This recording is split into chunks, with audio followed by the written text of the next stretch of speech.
Okay.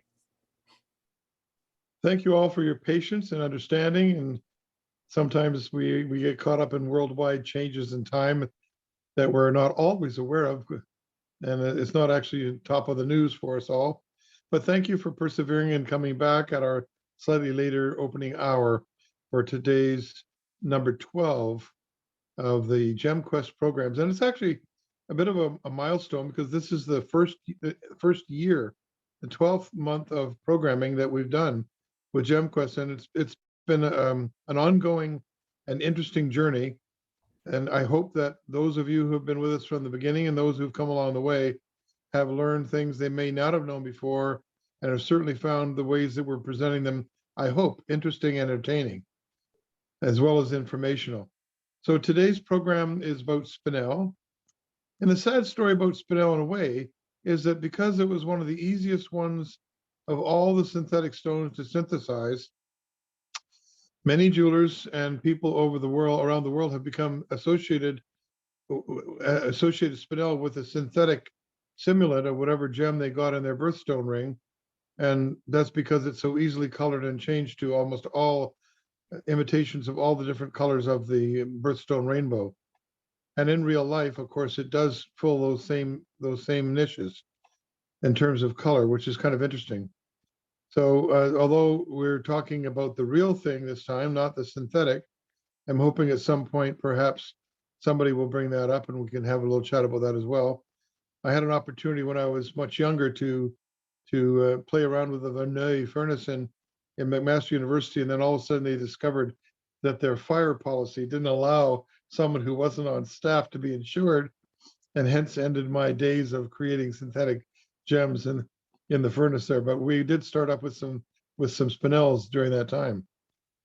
And actually, I was very lucky early on in my collecting career to have found a gemologist who was collecting spinels, and now they've become extremely pricey, especially the good ruby reds.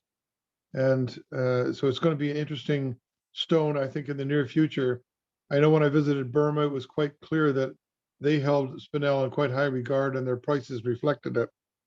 So I'm hoping that today we'll learn some interesting things about spinel. Our first presentation is a pre-recorded presentation, and that's in part because our speaker is an assistant professor in the Earth Sciences Department of Memorial University in Newfoundland, and today he's running a course. So unfortunately, not everybody's times can coalesce according to our schedule, but we're still lucky to have him to give us a very interesting presentation on spinel and the sources of color in spinel, as well as the geology of spinel. And I'll now ask Jolion, our host, who has been so helpful all along the way, to start the reels rolling on this program, this part of the program. Today I'll be speaking about gem spinel geology, and gem spinel is a quite interesting gemstone that's been gaining popularity, especially with regards to its really attractive vivid red and vivid blue colors.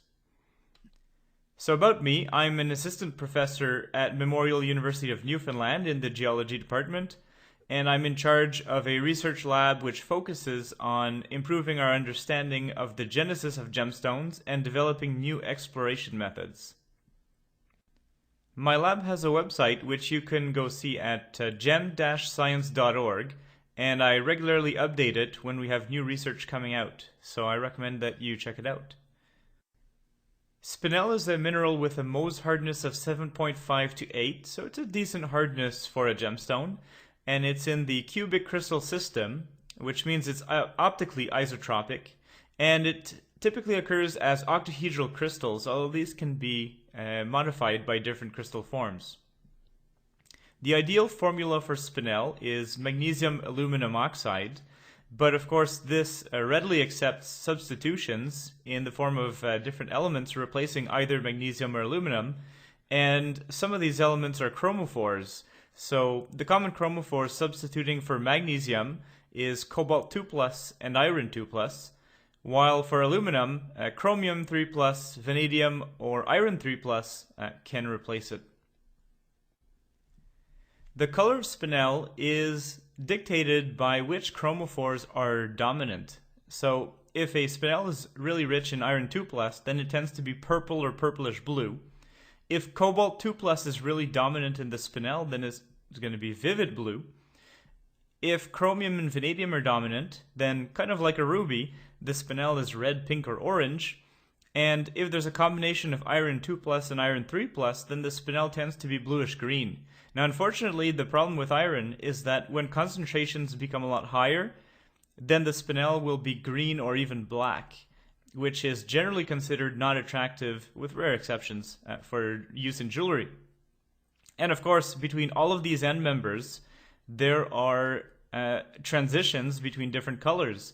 So this chart was made by Schmetzer et al. In 1989, and we were able recently, Aaron Pelkey and I from the GIA, able to add a new spinel to the chart, which is a saturated purple spinel, which is primarily colored by a combination of chromium and cobalt. As you can see in this plot of cobalt over chromium versus cobalt over iron concentrations, the spinels with different chromophores organize themselves fairly neatly by color. So on the top right of the chart, there's all the cobalt-rich spinels, which are vivid blue. And you can see that they have a cobalt to iron ratio of around 10 to 40x. And of course, these transition down to chromium-dominant spinels, which are red, pink, or purple. And then up top on the left side, we have the iron-dominant spinels, which tend to be either light blue or purple. Here are two really good examples of spinels that are colored by different elements. In one case, we have a spinel from Vietnam, the one on the top, which is colored by a combination of cobalt 2 plus and chromium 3 plus.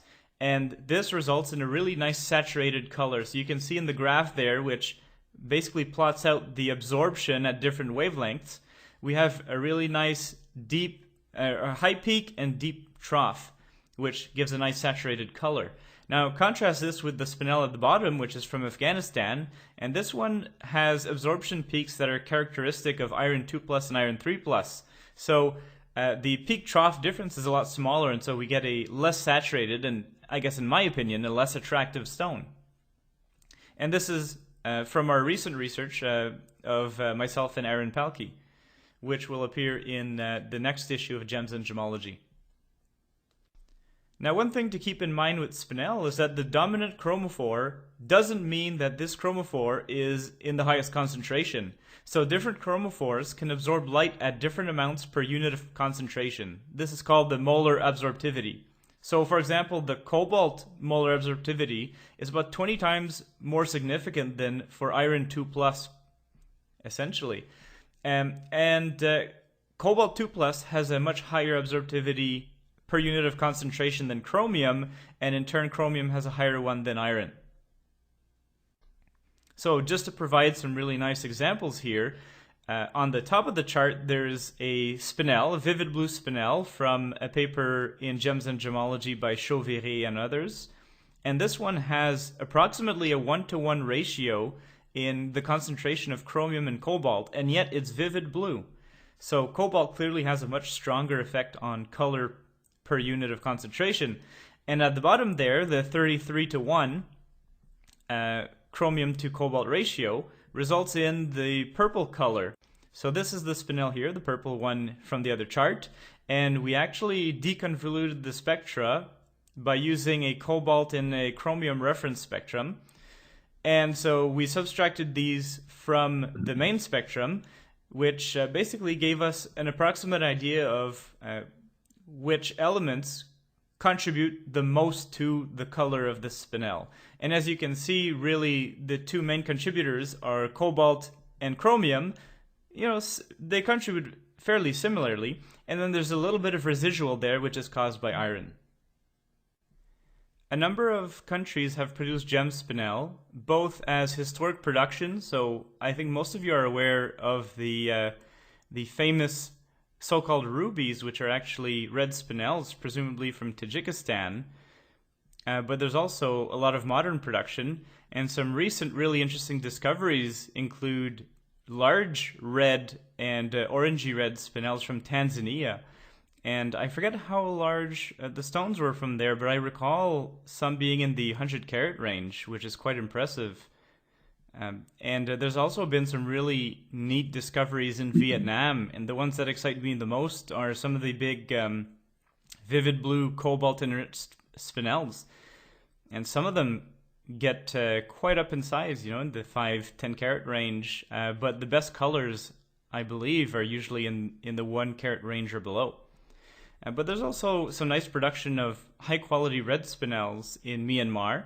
Of course, Myanmar is famous for its rubies, which also occur in marbles.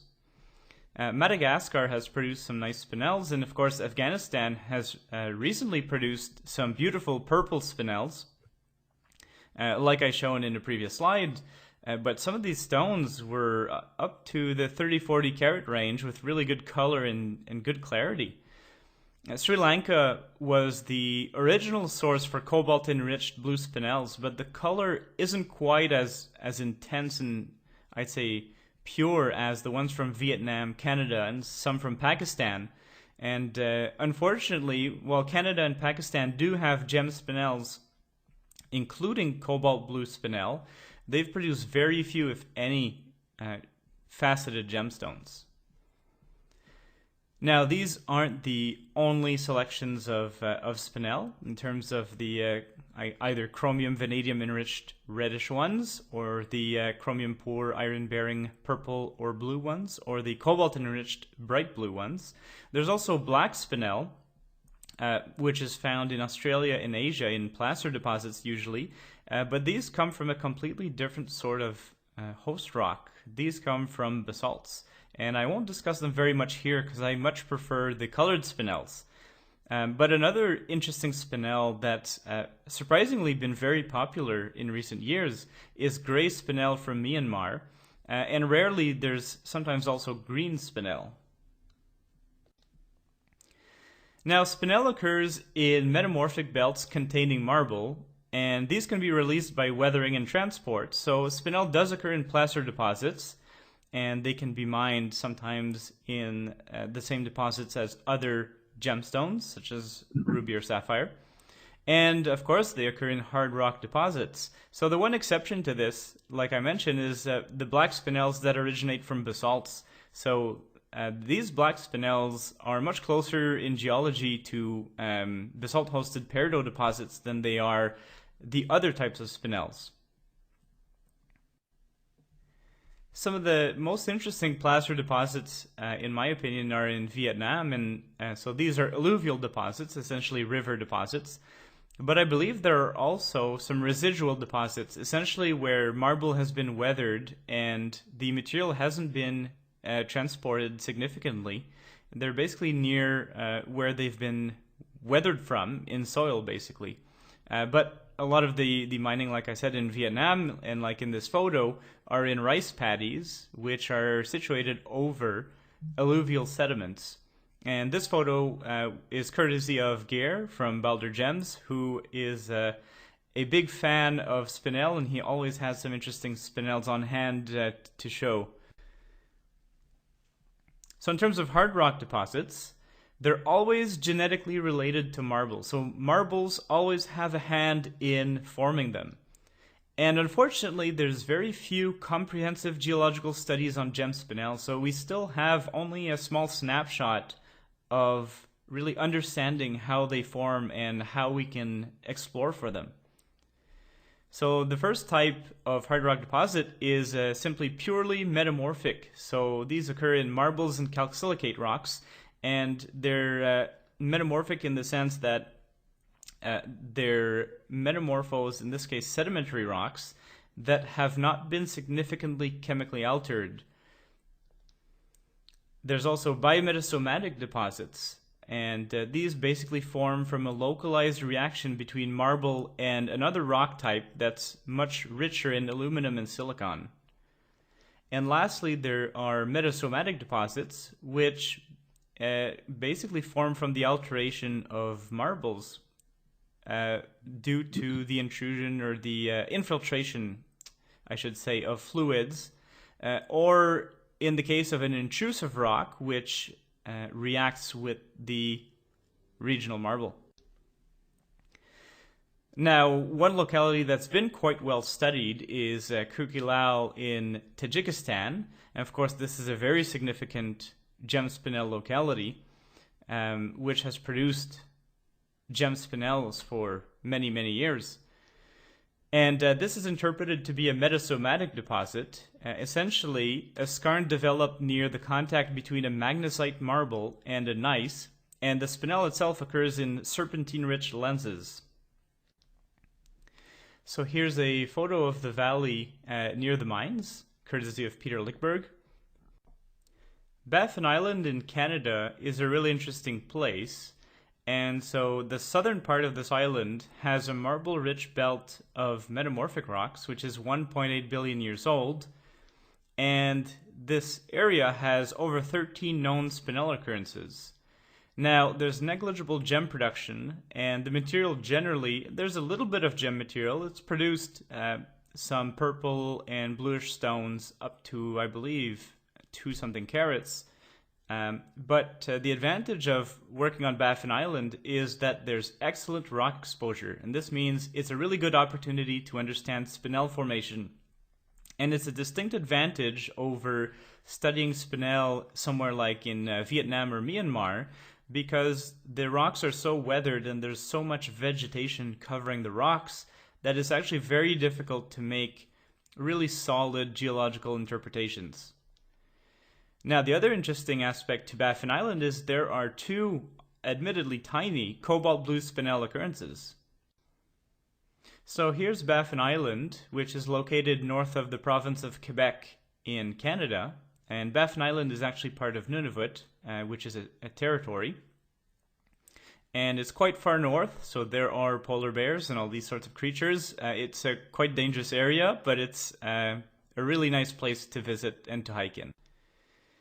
So here's a really cool example of a metasomatic deposit, and this deposit of spinel, which is not gem quality, but it's just a really nice example of this type of deposit, formed from a reaction between a pegmatite and a marble. And you can see the 2.5 meter zone in the middle, which is really rich in diopside, phlogopite mica, and calcite, and locally it contains some large spinel crystals. So here are some of the examples of spinel. They're dark blue up to, in this photo, I believe 6 or 7 centimeters, so they're quite large. And now, unfortunately, they're not gem quality, but one aspect that you're always looking for when exploring for gem deposits is really large crystal size. And of course, this site doesn't disappoint, so this is a 9 centimeter spinel crystal from this occurrence. And here's some marble. So as you can see, there's really minimal vegetation covering the marble. So there's fantastic outcrop to do research on. And this spinel here is actually really close to a lapis lazuli locality. Here's cobalt blue spinel from one occurrence. And this spinel is enriched in cobalt. It has, as I recall, around 600 ppm of cobalt. And it occurs in a calc-silicate rock, which has a lot of calcite, different silicate minerals, and phlogopite mica. And here's the other cobalt blue spinel occurrence. And so both of these are metamorphic occurrences. And so you can see most of the spinel here is concentrated in a little lens of calc-silicate rock, but under it there's a marble which also has cobalt blue spinel. And unfortunately, this is just a really tiny spot on the claim. There is exploration going on in this area, but this outcrop itself is mostly eroded away. And unfortunately, there are other spinels fairly close to this occurrence, and I sampled one about 30 meters away, and it had almost no cobalt, so this is a really localized feature. And here's a close-up of the cobalt spinel, some really beautiful crystals with very, very intense blue color. And this is in an amphibole, pargasite-rich rock with scapolite and calcite. So what's the geological origin of these metamorphic spinels?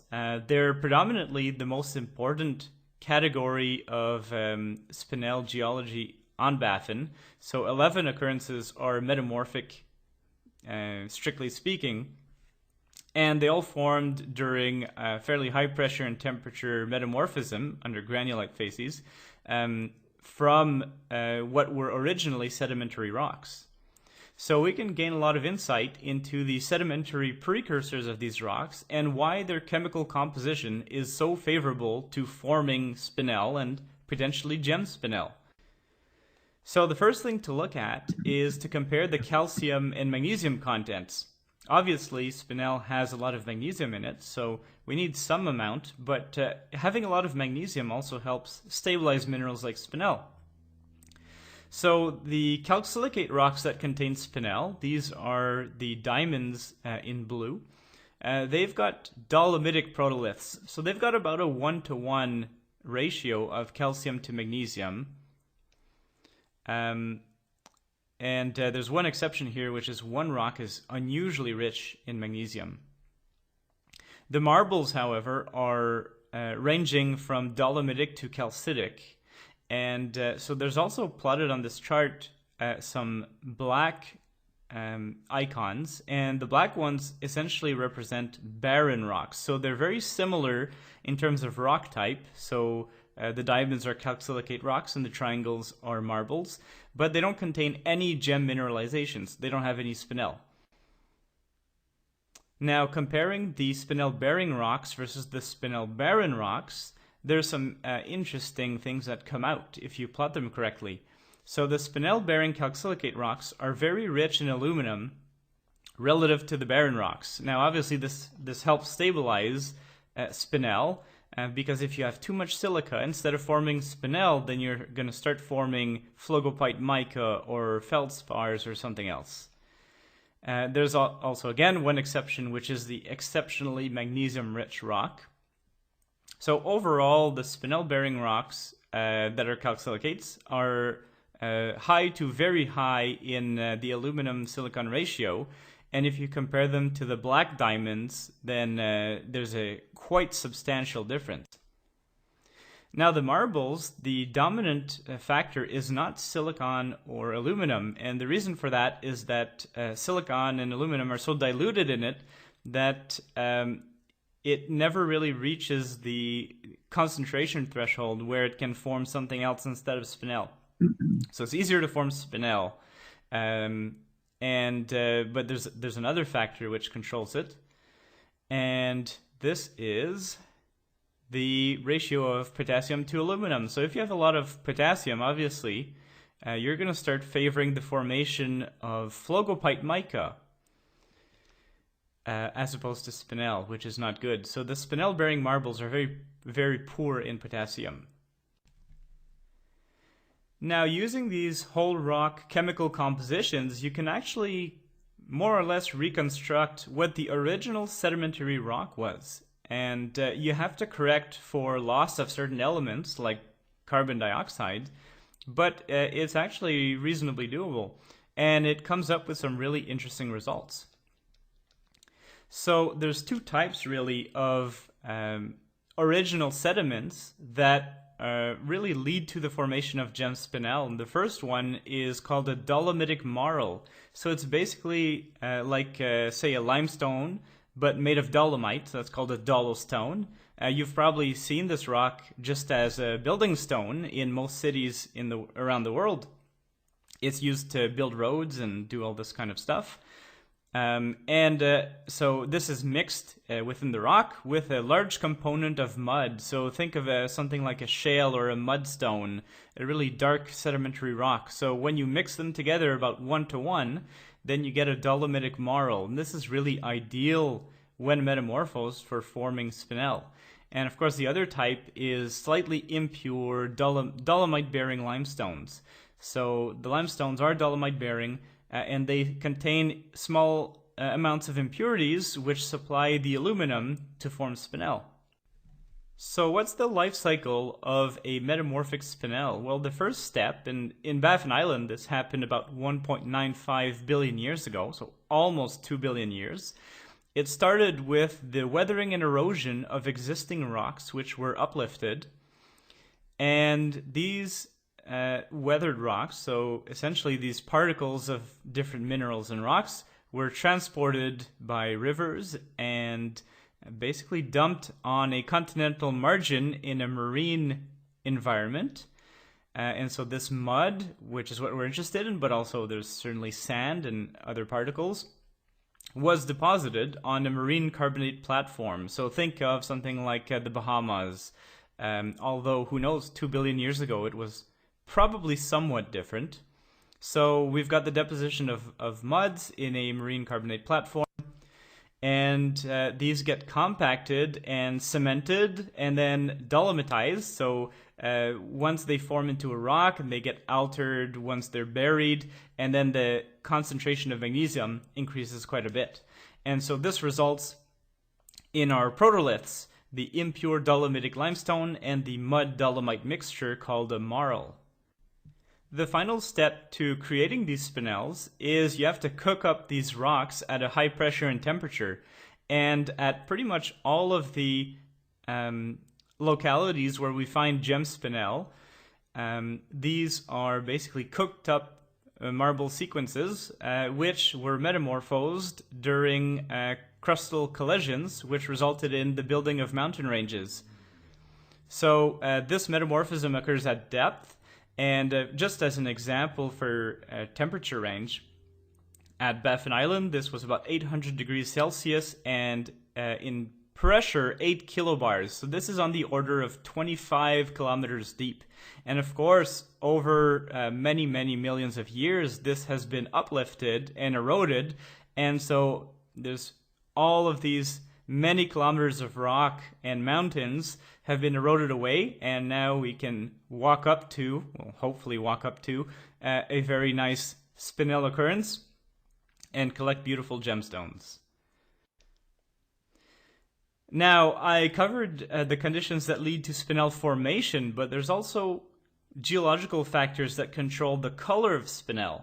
And the chemical composition of the rocks is obviously the most important aspect to this. And this is really controlled by the composition of the original sediment or any changes in composition by metasomatism or some sort of alteration. And the second part of geological controls on spinel color is the mineral assemblage. So which minerals are associated with spinel. This usually doesn't have much of an effect, but it can have a substantial effect on spinel gem quality in some cases.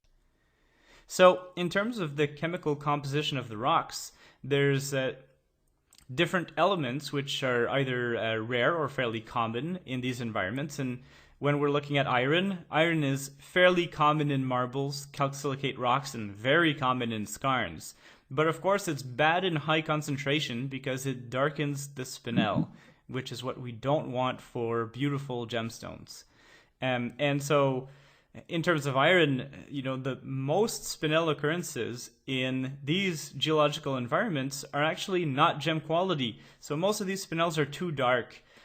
Gem quality spinels are actually by far the exception to the rule. In terms of chromium and vanadium, these are pretty uncommon in these environments in high concentrations. And of course, there's been some nice studies on rubies in marble, and these authors have determined that they probably come from either detrital sediments, so the material that's been eroded from rocks and then transported and dumped in the ocean or in a marine environment, in the sea, or they've been concentrated because of reducing conditions caused by organic matter on the sea floor. So they were concentrated from seawater on the sea floor. The other element that's of interest is cobalt, and this is really, really rare in high concentrations. Now, how high of a concentration are we talking? Well, it's not really high. Generally in, about the 10 to 60, generally closer to 30 to 60 ppm in the whole rock. And of course, spinel really loves cobalt, so it concentrates it more than other minerals. But you know, a 30 to 60 ppm concentration of cobalt in a whole rock is still very unusual for this geological environment. So in my research, we still don't really know why cobalt is in a higher concentration, but we know it's a very local process. And we hypothesize that it's either due to oxic conditions on the seafloor, so kind of the opposite of the concentration of chromium and vanadium, or potentially it's a diagenetic process. Diagenetic process is basically something that happens as the rock, or as the sediment is being formed into a rock during compression and whatnot. So there doesn't appear to be any effects during metamorphism because, again, the high concentrations are so localized, even on a less than 10 centimeter scale, they vary, that it doesn't appear that the cobalt has been transported during metamorphism. Now, the other factor in controlling the color of spinel geologically is the mineral assemblage. And pyrrhotite, which is iron sulfide, really, really loves iron. Actually, iron loves sulfur. They're really good friends. And so they're actually best friends. So iron and sulfur prefer to be together than to go into spinel. So having a lot of pyrrhotite essentially forming in your system reduces massively the availability of iron to spinel. And this is actually a really important factor in having gem spinel in one of the most important deposits, Tajikistan. So here's a really nice hand sample, and I'd like to thank Peter Lickberg for sending me this photo. And you can see some really nice gem quality spinels, sometimes embedded in pyrrhotite. And obviously this rock contains a huge total concentration of iron compared to typical spinel-bearing rocks. But because there's a lot of sulfur forming pyrrhotite, then we still have gem quality spinel. Now the bad part of this is that cobalt also loves sulfur. And so if you're getting pyrrhotite, the concentration of cobalt will really get sucked into the pyrrhotite. So pyrrhotite contains a lot more cobalt than iron, and so potentially it could limit the availability as well of cobalt to spinel. In conclusion, spinel has really interesting colors, which are caused by a fairly large number of potential chromophores, and these can vary quite wildly and either completely kill the stone, so we get an ugly green or black stone, or we can have some of the most impressive vivid blue stones in existence for any gem species. Now, they occur mostly in marbles or near marbles, in rocks where marbles were altered by different processes. And there's a lot of geological controls on the color, which basically stem from the original concentrations in the sedimentary rocks, or potentially elements introduced or removed during alteration, such as skarn formation. And of course, the mineral assemblage. So if we have a lot of pyrrhotite, then we're reducing the amount of iron available to spinel.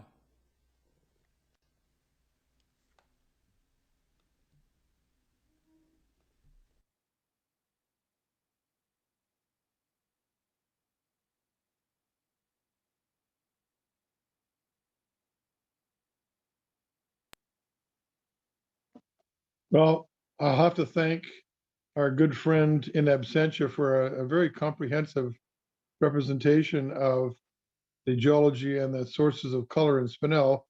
And this is all leading edge stuff. So we're sort of privileged in a way because he is one of the leading experts in this field right now.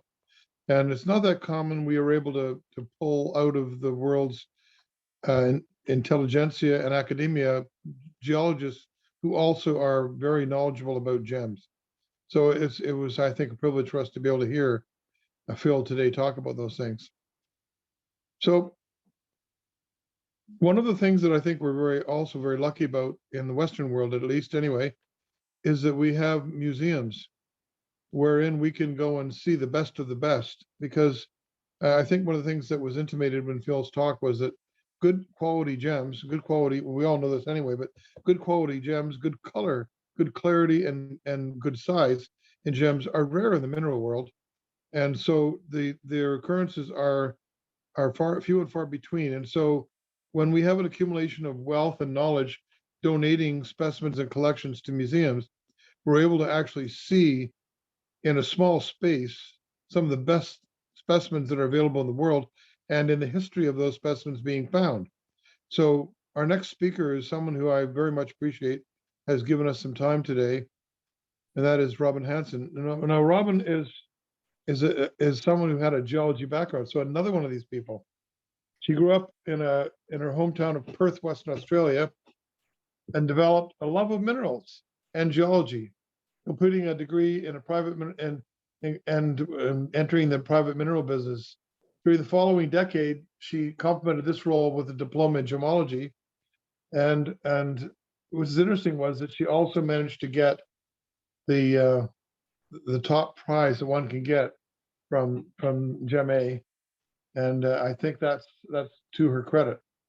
But in that time frame, all of a sudden, an opportunity was given to her in 2015 to become the curator of gems and minerals in the British Museum of Natural History in London, and she's been doing an amazing job on that ever since then.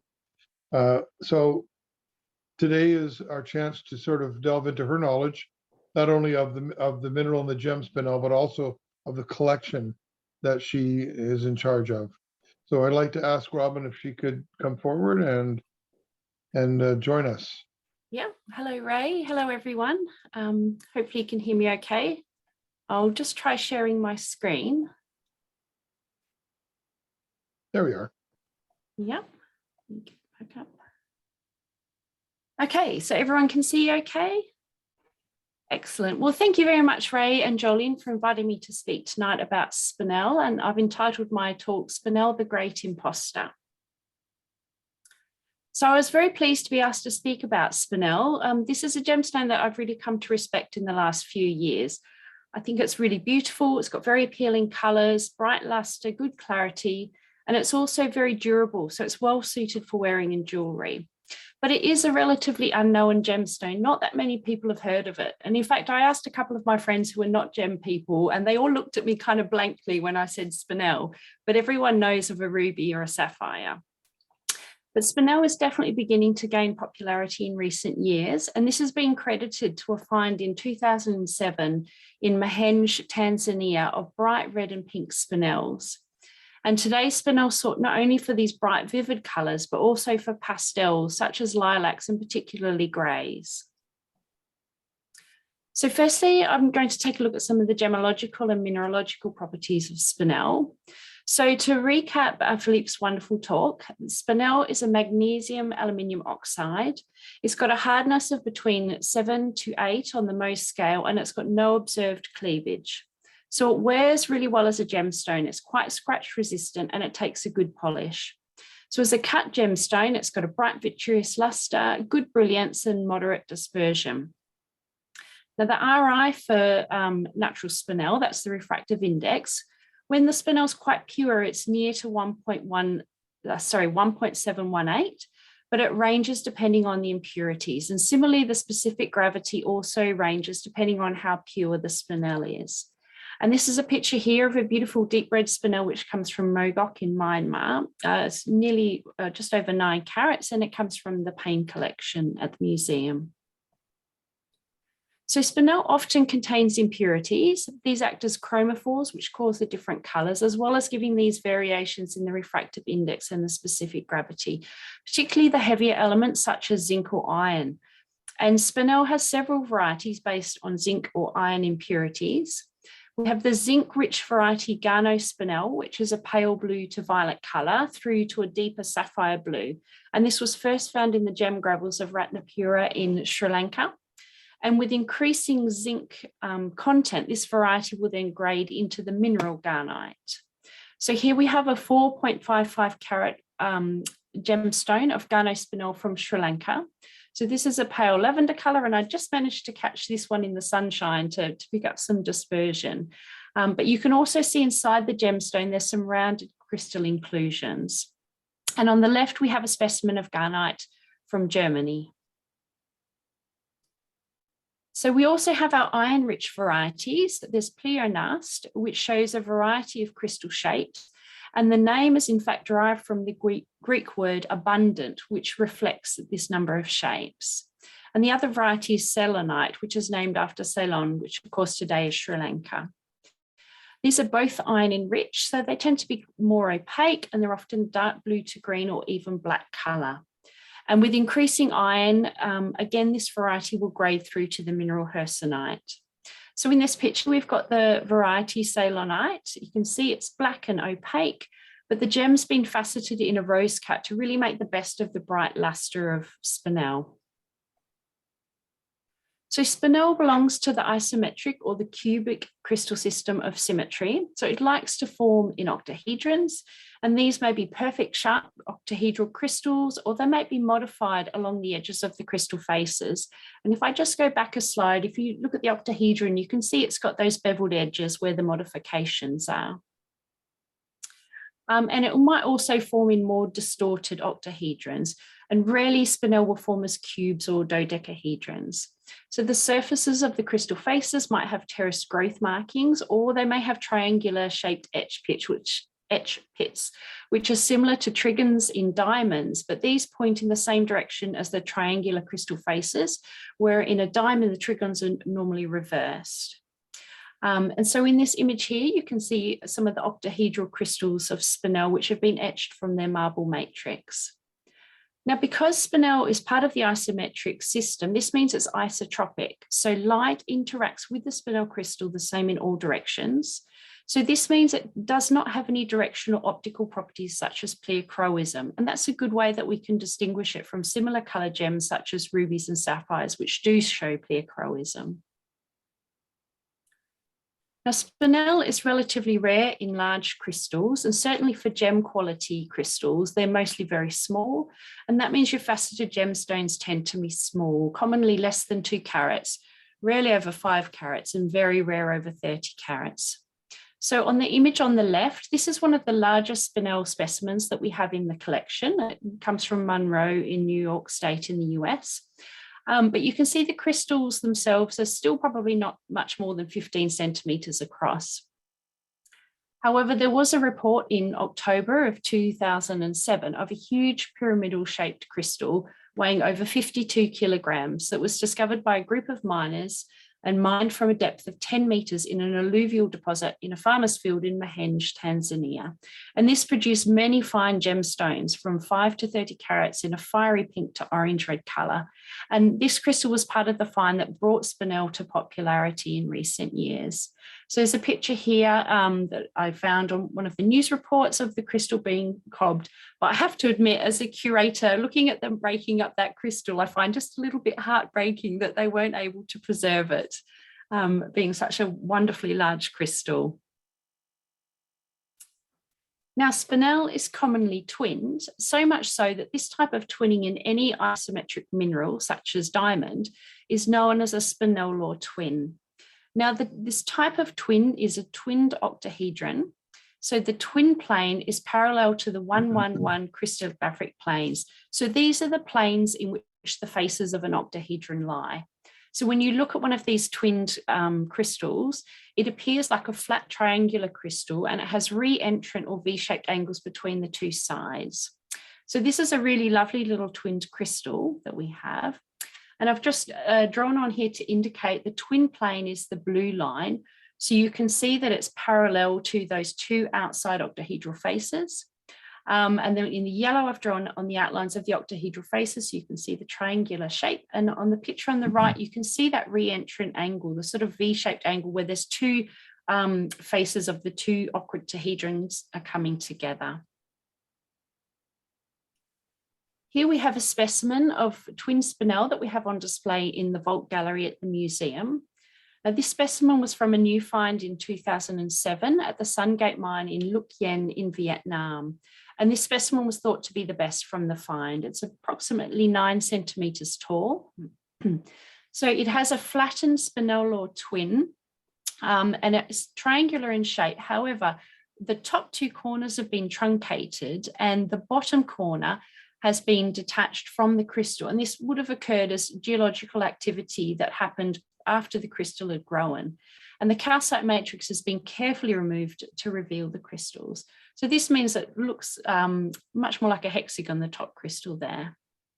And if we look at it from the side, you can see the line of the twin plane that runs down the side of the crystal. So spinel occurs in a range of colours. When it's pure, it's colourless, but this is really rare in nature. And other colours are caused by impurities of different chromophores. So we know that chromium and vanadium are responsible for the vivid reds, pinks, and oranges. And there's lots of names in the trades that are given based on these colours, such as flame spinel, which is a bright orangey red. And I think my favourite, which is Jedi spinel, which was a find in the early 2000s in Mogok in Myanmar of bright pinkish red. And I've heard them described as having either a lightsaber glow, or because they don't have any of those sort of darker hints that red spinel often has, that they're lacking in the dark side. Now, iron impurities will cause colours of violets, slaty blues, greys, and rarer greens. And these colours often have a greyish undertone, and they tend to be more pastel rather than vivid. And the iron also then, they'll grade through into these opaque black spinels. And then there's the bright blue, saturated blues caused by cobalt, which were first found in Sri Lanka, then Lukyen in Vietnam, and recently in Baffin Island in Canada. And as we've just learned, there's saturated purples that are caused by cobalt combined together with chromium. So those coloured by chromium, such as the reds and pinks, and also the cobalt with the blues, these can appear reddish under a Chelsea colour filter, or they may also show a reddish fluorescence. The spinel can also occur with a colour change phenomenon, although this is quite rare. It's mainly a bluish to greyish colour through to a purple colour change. It can be quite subtle, and some people say that this is more of a colour shift rather than a true colour change. Now, notable sources for these gemstones are Myanmar, Tanzania, and Sri Lanka. And some of the ones from Sri Lanka also show a violet to reddish violet colour. So pictured here, we have a gem from Mogok. It's 11.3 carats and it comes from the Payne collection.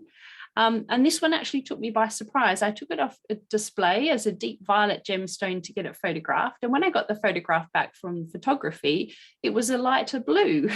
And it took me a while to realize that it wasn't something the photographer had done wrong. It was actually a color change spinel. So it went back to photography again. And you can see the results here where it's been rephotographed under both daylight light on the left where it's looking blue, and then incandescent light on the right where it's looking more purple. So spinel ranges from transparent to opaque, and most spinel gems are transparent with high clarity and very few inclusions.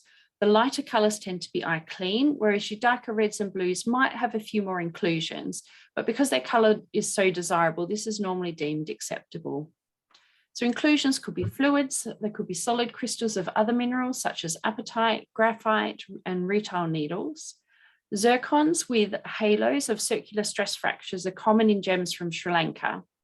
But some of the most well-known inclusions are negative crystals, which is what you can see here in this lovely image by Nathan Renfro from the GIA.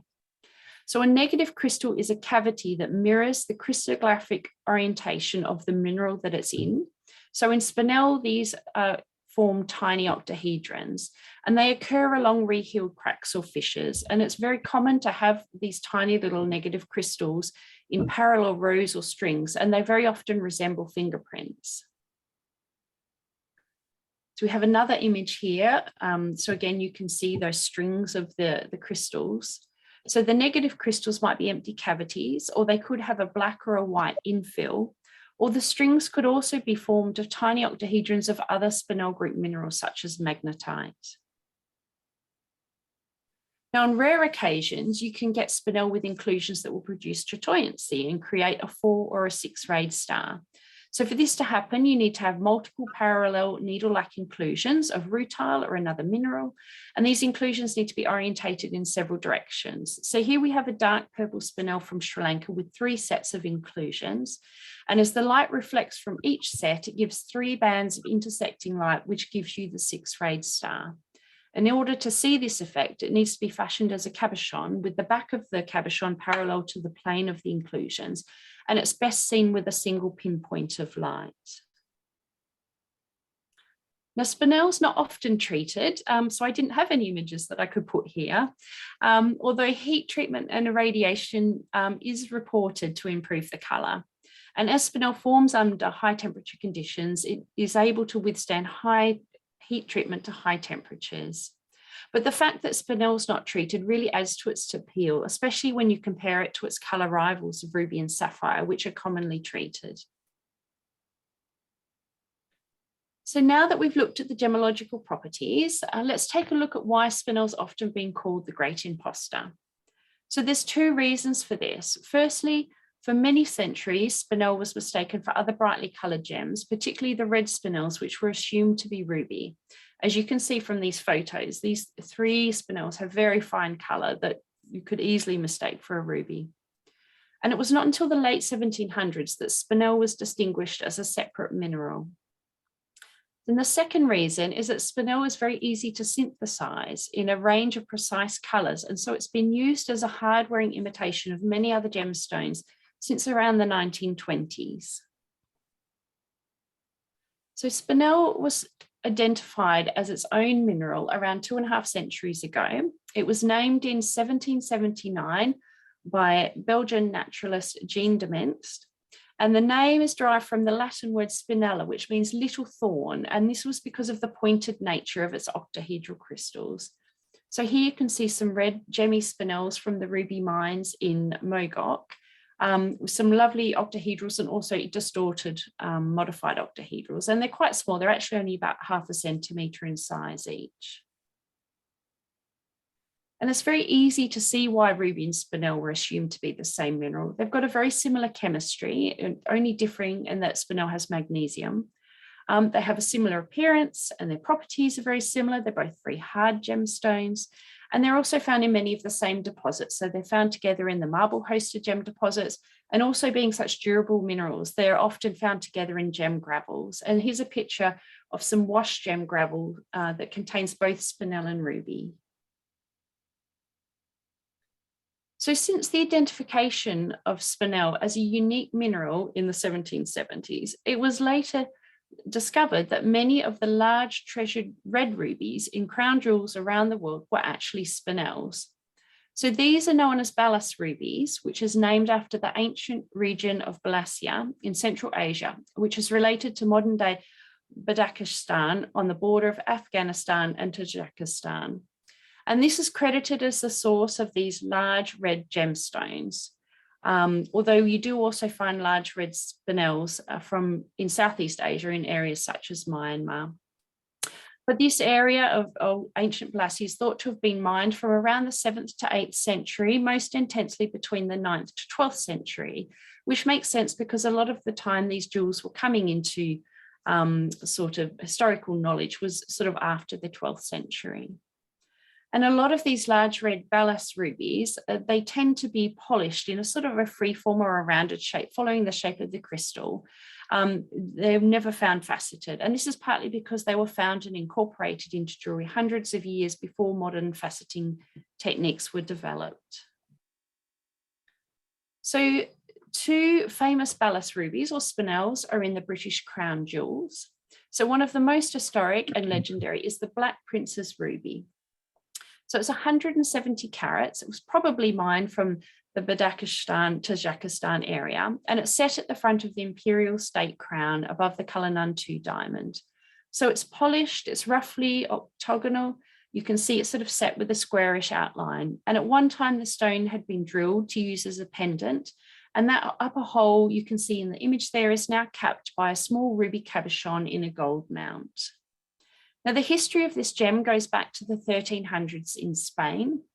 In 1366, it's said to have been taken from the Moorish king of Granada by Don Pedro the Cruel, who was the king of Castile. He gave the gem then to Edward, Prince of Wales, in 1367 as a reward for a battle in which Edward helped him to defeat a rival, who was actually his own brother. Now, Edward was known as the Black Prince, so this is where the name comes from, with the Black Prince's ruby. So the gem came back to England and it was passed through different monarchs. Henry V wore it on a helmet in 1415 at the Battle of Agincourt. And in the inventory of Henry VIII in 1521, it mentions a great balas ruby sat in the Tudor crown. And King James I, who was crowned in 1603, also had a balas ruby set on his imperial crown, according to the description of the crown. Now, in the mid-1600s, there was the Civil Wars, which ended with the execution of Charles I in 1649. And Oliver Cromwell took power and he ordered the destruction of the crown jewels. And the stones were prized out from the crowns and the different treasures and sold, and the gold was melted down. So it's unclear what happened to the Black Prince's ruby at this time. Some think it was not in the jewel house with the other royal treasures, and so it was saved from being either destroyed or taken and sold.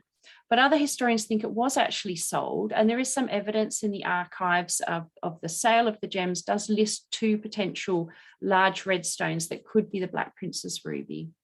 But whatever happened to it, it came back to Charles II, who became king in 1660. And some people think it was sold and then resold back to him. And Charles II had the crown jewels remade and had the Black Prince's ruby set back into the imperial state crown. So after this, it then survived an attempted robbery in 1671.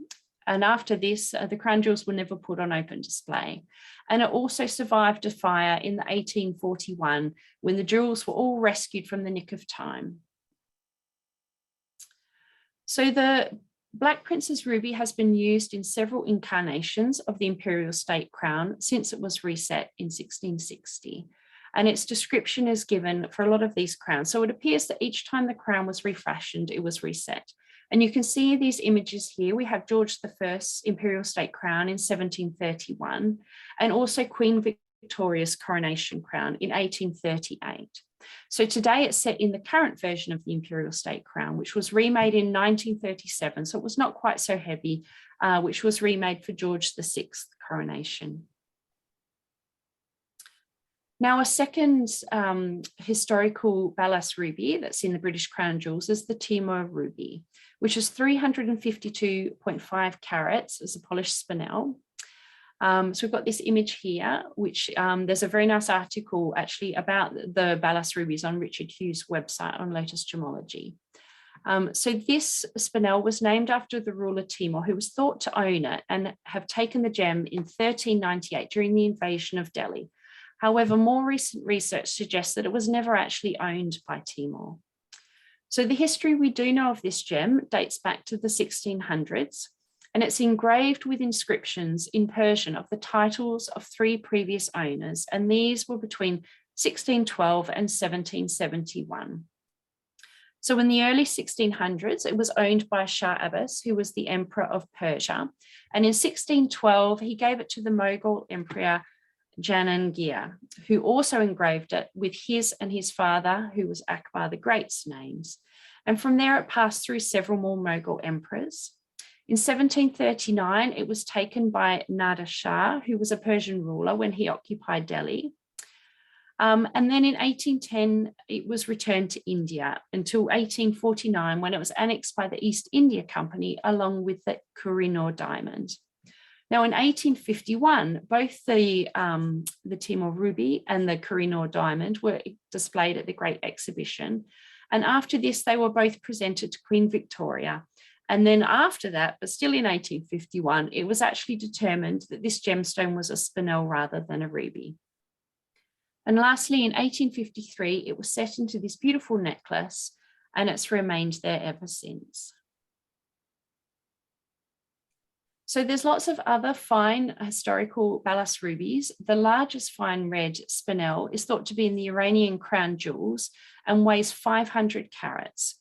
And the Iranian crown jewels also contain several other large spinels, including one of 270 carats.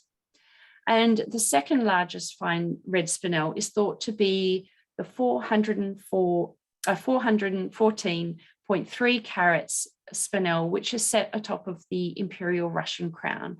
So this was set here by Catherine II, who was also known as Catherine the Great, when she took the throne in 1762. And you can see here, you can see here both the color image and also this lovely image from 1896 of the imperial Russian crown. So I thought it might be fun to have a look at some of the early works held in the Library and Archives of the Natural History Museum and have a look at how spinel was recorded. So this is an original watercolour artwork by Jacques Swibach de Fontaine, and it's a collection of drawings for Histoire Naturelle. And the exhibition was to show the different crystallization of minerals used to study mineralogy and crystallography. So it dates back to 1789. So this is 10 years after spinel was named. And there's a wonderful story associated with this manuscript, and it's annotated in French. Paris, 1789. This projected work was not completed on account of the French Revolution. So if we take a closer look, you can see that spinel is portrayed here next to ruby and sapphire, and it is named as ruby spinel. And it shows the lovely octahedral form and also one of the spinel twins on the right-hand side. And we can see also that at this time, ruby and sapphire, it was realized that they were related with the same crystal structure, but they were not yet united under the name of corundum, because that didn't happen until the end of the 1700s. And you can also see that at that time, they were still calling the different colors, like yellow was oriental topaz and green was oriental emerald. So we also have in the library special collections the catalogue from the Alan Gregg collection. So this was a collection began by Thomas Allen, who was a Scottish mineralogist and collector. So after his death, the collection was purchased in 1835 by Robert Gregg, who was a merchant from Manchester. Now, he didn't know a lot about minerals, so he didn't add to the collection. However, his son, Robert Phillips Gregg, took up mineralogy and added to the collection by purchasing from many mineral dealers, and he brought it up to date around the 1850s. And then this collection was acquired by the Natural History Museum in 1860. Now, the catalogue was begun before 1824, and we know some of the pages in the catalogues have watermarks as early as 1809. So this is an image of the index, and I do apologize because I didn't realize that I'd taken a blurry image until I got home. But hopefully you can read that in the index, you can see that ruby here, it has ruby balas, which we know would be spinel, ruby copper, which would be the mineral cuprite, ruby oriental, which would be ruby proper. Then we have ruby spinel, which is also spinel. And then the last one we have is ruby silver, which would be the silver antimony sulfide pyrargyrite. So you can see here, it was indexed at the time that all of these minerals were grouped under the name ruby. Now, when we actually look at the catalogue at the page for spinel, you can see at the top here that it's actually entitled dodecahedral corundum. So again, you've got that really close tie to knowing that spinel and corundum, they were thought to be the same thing. And then you can see spinel has been added in smaller letters afterwards. And then in the red writing, that was done when the museum, by the museum when it came to the NHM.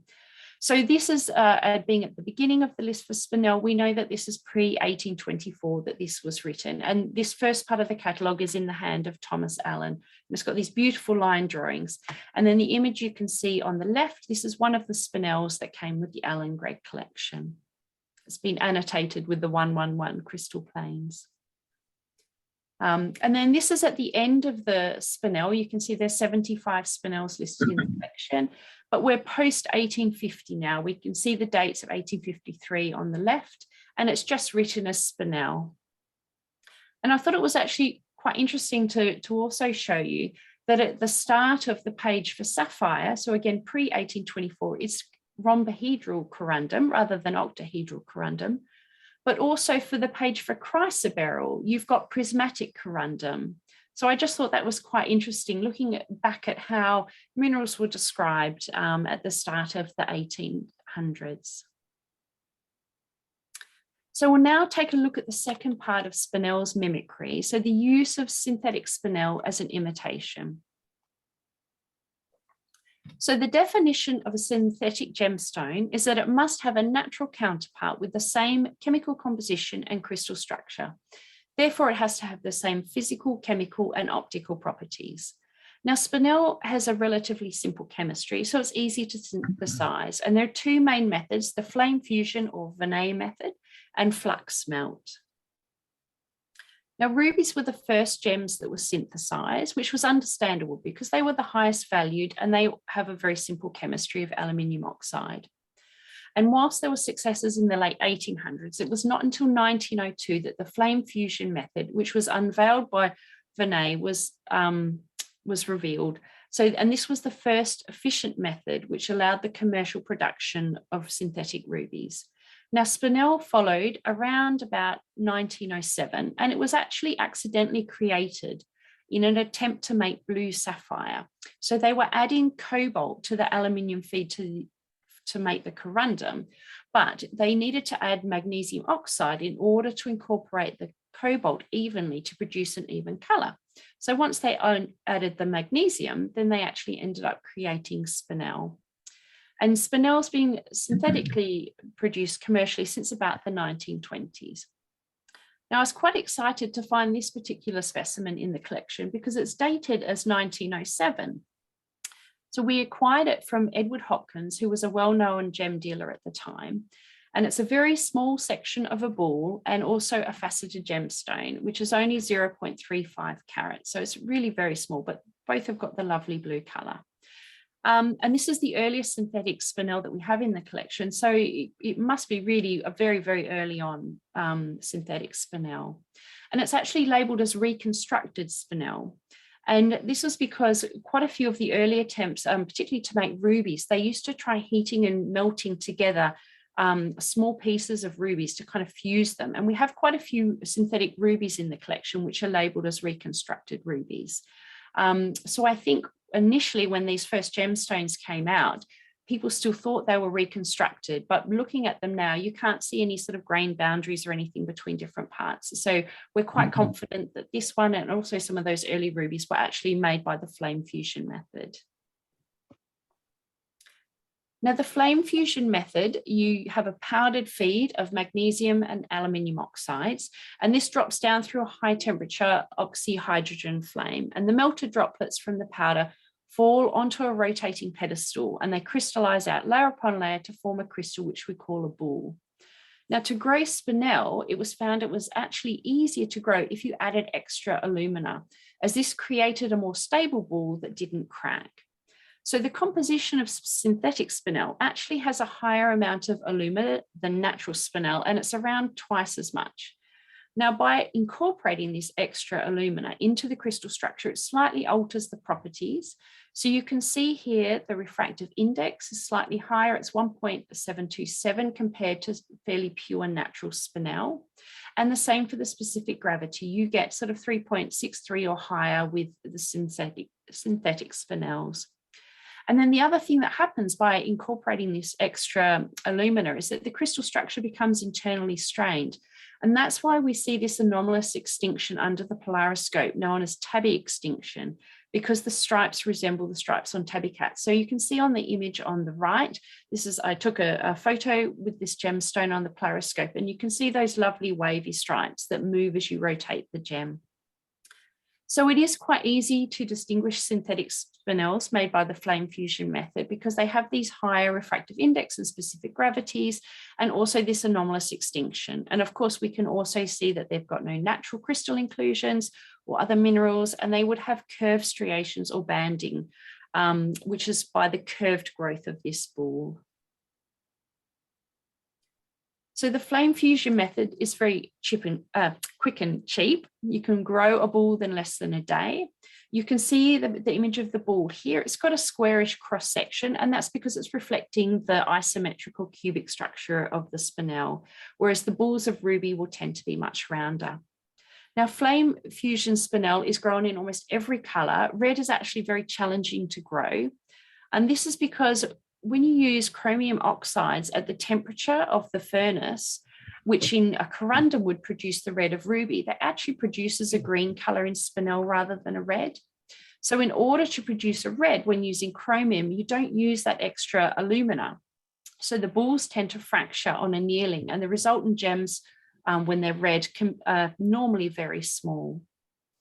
And as natural spinel wasn't highly valued, except for the red ones, most of the spinel that was synthesized was not made to be sold as a synthetic spinel, but rather made in color specifically to imitate other gemstones, such as aquamarine, as you can see in the image here, or topaz, peridot, and zircon. So this particular gem and the ball, this was made by the Swiss Jewel Company in 1936, and the gem is just over 7 carats. So the majority of colorless spinel that you find on the market is synthetic.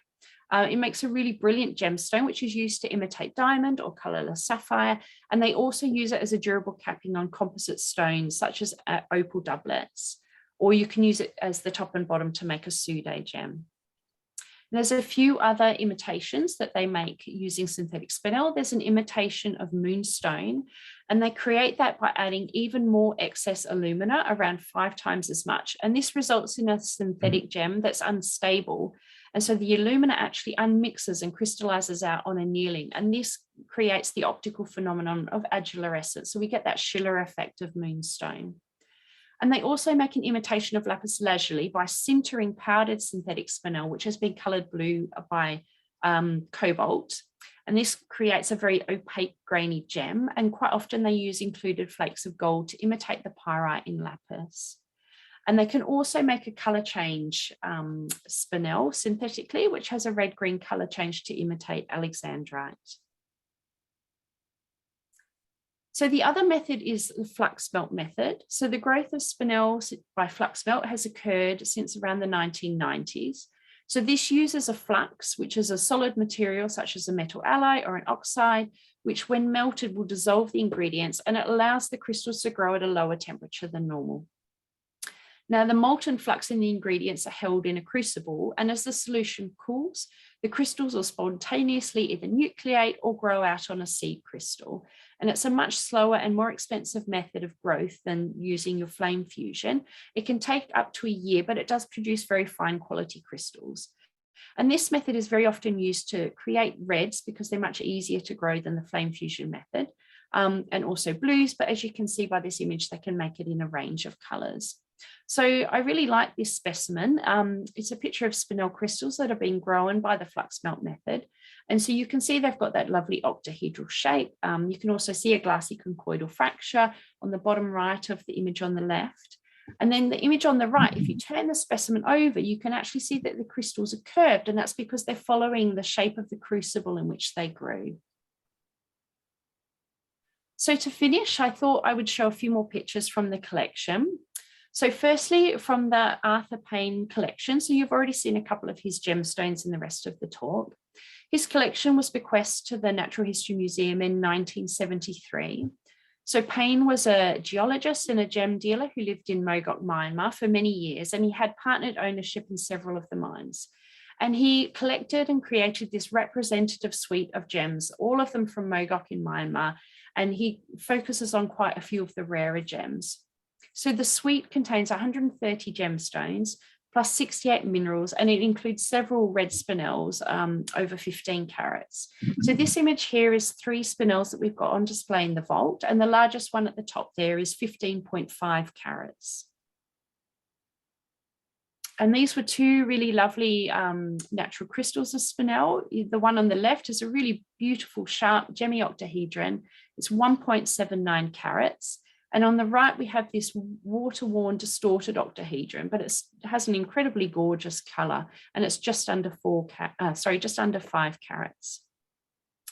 And so here we have a really wonderful red spinel, which is just over 7 carats. And next to it is a tiny little blue step cut, but a very, really nice, attractive blue color.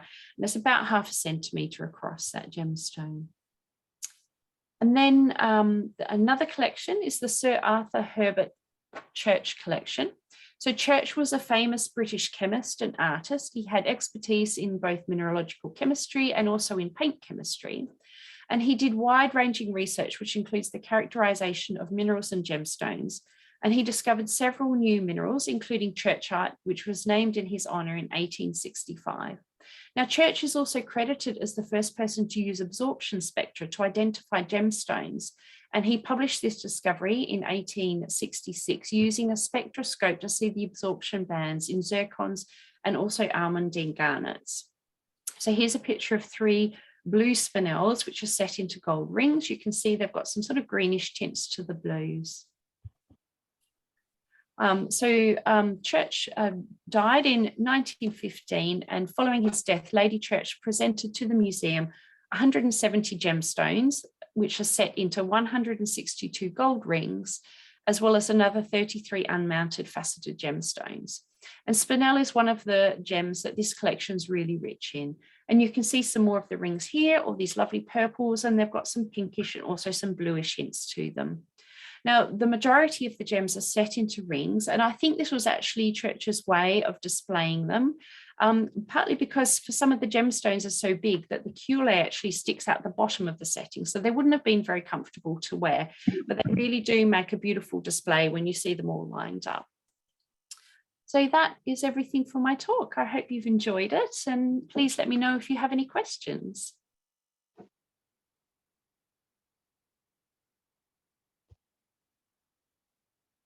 See if I can get back to unshare my screen.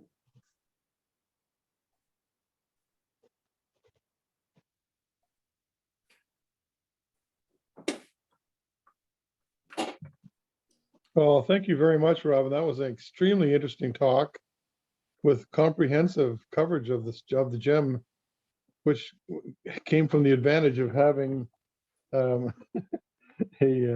the access to your collection, and not only to the historical as well as, but also to the gem and mineral. So I appreciate it personally.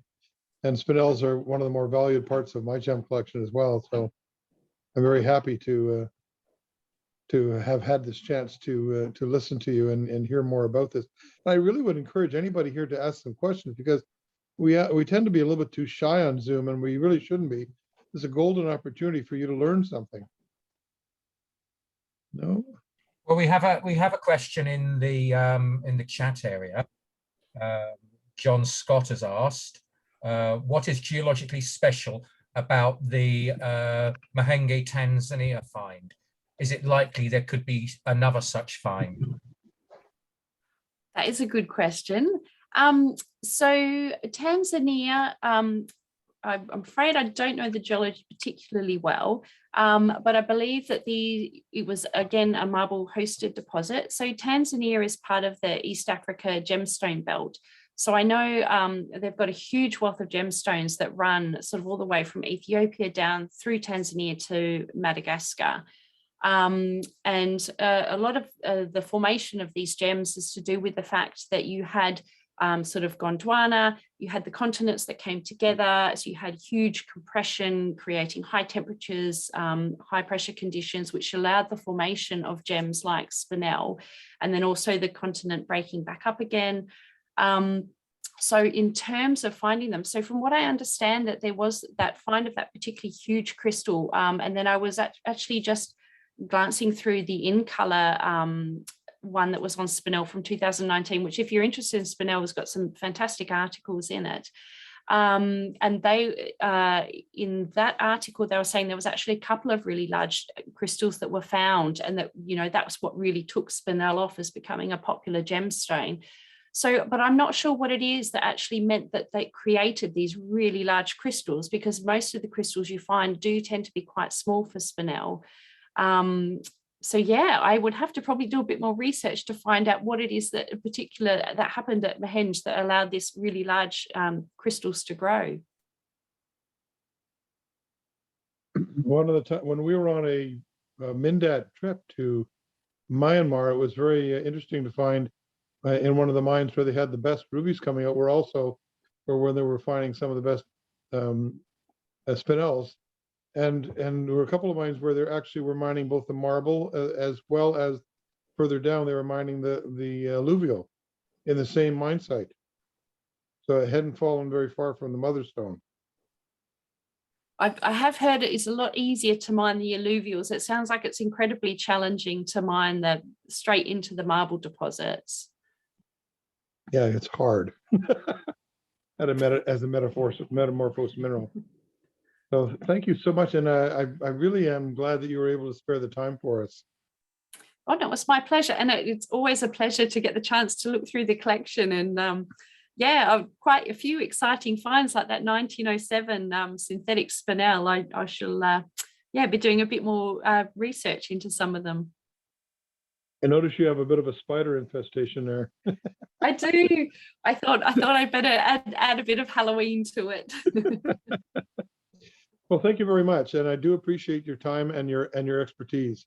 And for the rest of us here, let you know that on the last Sunday of November, we will be featuring topaz, and I'll have the honor of doing it from Jamaica. I'm hoping the broadband will be wide enough and strong enough that we get a good clear time, and we'll all be in the same time zone then pretty well.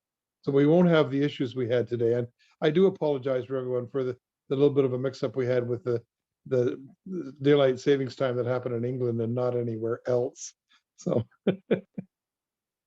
do you have any other questions, anybody? Well, I hope that you got the Scottish group had a good conference today, and I do appreciate what we've learned and saw today as well. And I thank you all for being patient and coming back an hour later. I'll very much look forward to seeing you next month. And we'll be having, I believe, Clemens Schwartzinger from will be doing the presentation on topaz, and I'm very much looking forward to that. And just so you know, oh dear, just to give people a heads up, this being the 12th of our series, the next program in November will be topaz, and then December will be zircon, and January will be tanzanite, and spodumene will be in February, and March we'll be doing jade. So we have some interesting stones still coming up, and we haven't quite used up all the main gems yet. So I'm hoping that some of you will come back and join us again. I'm going to thank Jolion for his technical assistance, and thank all our presenters. Thank you very much, Robin. It was much appreciated. And we'll thank our other presenter in absentia. He's busy today at the university. So to all, a good day, and have a happy and fun Halloween. I'll be the Wicked Witch of the West. Thank you as always, Ray. And see you next time. Okay. All right. Have a good day, all. All right. Bye-bye.